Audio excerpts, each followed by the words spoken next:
Bonjour, bienvenue pour cette émission des Chrétiens orientaux. Ce matin, je vous propose de revenir sur l'actualité récente des églises orientales. Tout d'abord, à Sarcelles, les Chaldéens ont célébré Saint Thomas, l'occasion d'une grande fête paroissiale. Et puis, deux nouveaux évêques coptes orthodoxes ont été nommés pour la France, Monseigneur Luca et Monseigneur Athanasios. Enfin, nous rencontrerons un spécialiste du monde arabe, Bernard Héberger. Il vient d'écrire un livre sur les chrétiens du Moyen-Orient.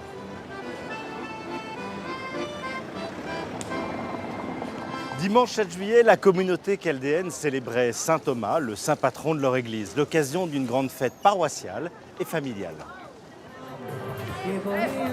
Saint Thomas apôtre est la deuxième église construite pour la communauté chaldéenne en France.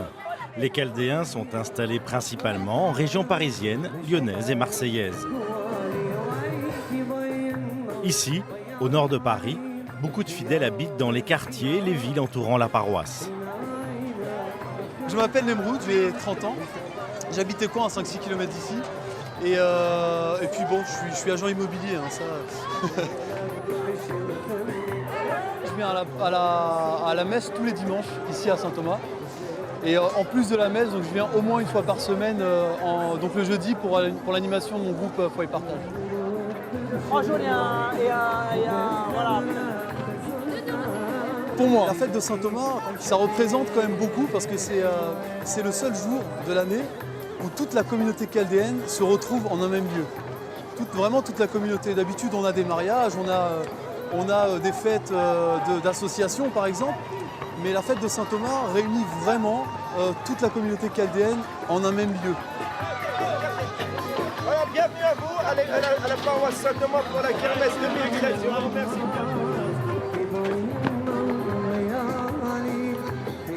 Moi, je m'appelle Madeleine Yalap, donc je suis chaldéenne, assyro-chaldéenne. Je suis née en France. Mes parents ils sont venus de Turquie, du sud-est de la Turquie, 2 ans avant ma naissance. Moi, j'ai grandi ici. Naturellement, pour nous, le fait d'être ensemble, c'est important. C'est comme ça que nos parents ont vécu dans leur village. Donc, du coup, quand ils sont venus en France, naturellement, il y a quelques-uns qui sont installés à Sarcelles et les autres qui venaient, ils se sont aussi mis à côté pour avoir cette force et cette solidarité.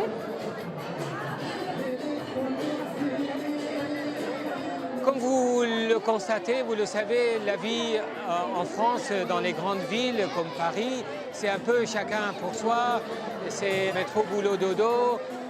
Alors que dans une journée comme ça, on se réunit aussi, c'est très important pour la communauté, pas uniquement aujourd'hui, mais que la communauté soit un peu solidaire, soudée et ne pas perdre certaines traditions. Et donc c'est un peu une continuité de ce qu'on voyait, ce qu'on était au village. La communauté est présente en France, à vrai dire, dès le début du XXe siècle, notamment à partir de 1920-21, où nous avons eu les premiers qui sont arrivés, qui sont installés.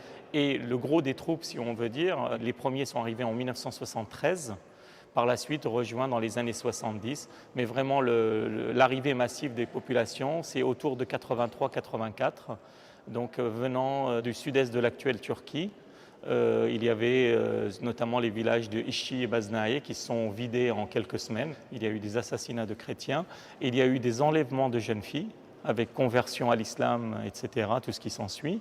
Et donc, suite à ça, les gens se sont sentis menacés. Ils ont dit, si on reste là, ils ont déjà enlevé une de nos filles, ils vont continuer et on ne peut rien faire. Et au niveau des autorités, on sait qu'on ne va pas être soutenu, donc il vaut mieux partir.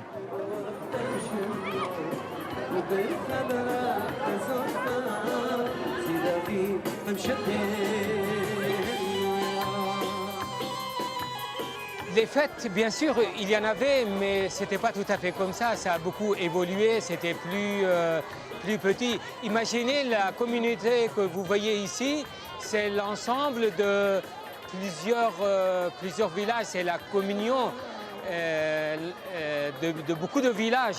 Donc à l'époque, là-bas, chaque village faisait un peu sa propre fête ou ses propres fêtes. Nous, on est nés ici en France, on a eu cette chance-là d'être nés dans le confort et sans la peur, mais que petit à petit on se connaît un peu moins entre nous, on se connaît moins les liens de parenté qui nous unissent, tandis que c'était la force de nos parents dans leur village où il n'y avait vraiment que des Assyro-Chaldéens. Et du coup on s'est rendu compte que voilà, on a un événement, un mariage, un fiançailles, je retourne, je vois des gens que je vois régulièrement, mais je ne connais pas le lien qui m'unit à cette personne. Et du coup c'était un petit peu un danger, parce que si moi je ne la connais pas, alors du coup qu'est-ce qui va se passer dans les générations qui viennent? Donc c'était vraiment une prise de conscience de notre part en disant nos parents ils savent tout ça, il n'y a rien qui est noté, donc ce serait bien qu'on travaille un peu sur l'histoire de la communauté.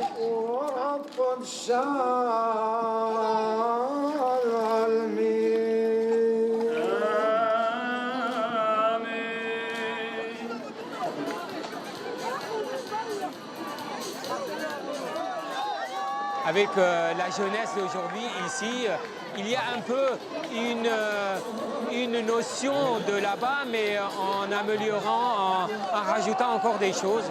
Voilà.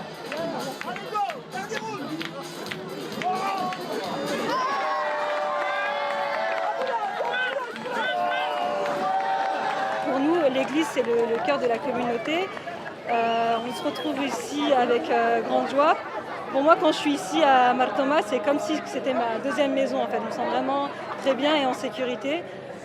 C'est un petit peu, comme je le dis assez souvent, un peu notre pays en fait.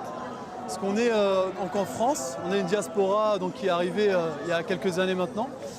Et elle représente un peu la famille, elle représente un peu nos racines. L'Eucharistie m'aide beaucoup. L'Eucharistie m'aide beaucoup. C'est ce corps du Christ qu'on reçoit qui nous permet de voir qu'on n'est pas si grand que ça en fait. Qu'on est petit vraiment dans notre vie, et puis c'est le moment où peut-être qu'on fait le plus preuve d'humilité dans notre vie quand on est face à l'Eucharistie. Saint Thomas, c'est celui qui a évangélisé nos contrées, donc la Chaldée à l'époque, et donc il représente beaucoup parce que c'est lui qui nous a en fait donné le Christ. Voilà, c'est lui qui nous a apporté le Christ, c'est lui qui nous a donné cette chance en fait de connaître Jésus. Voilà. Et on le remerciera tout le temps pour nous avoir apporté la parole d'évangile. Selon nos traditions, saint Thomas est le fondateur de l'église de l'Orient, c'est-à-dire ce qu'on appelle aujourd'hui l'église assyrienne, l'église chaldéenne, l'église syro-malabar de l'Inde. Pour nous, c'est le père commun à toutes ces églises. Donc, saint Thomas est passé par le nord de l'actuelle Mésopotamie, en Assyrie, et donc par la suite, il est parti vers l'Inde. Mais ce sont ses successeurs et disciples qui ont organisé l'église mésopotamienne. Nous avons beaucoup d'églises qui portent le nom de saint Thomas, et également dans le reste de la diaspora, notamment en Australie, près de Sydney, il y a une grande cathédrale chaldéenne catholique qui s'appelle l'église saint Thomas apôtre.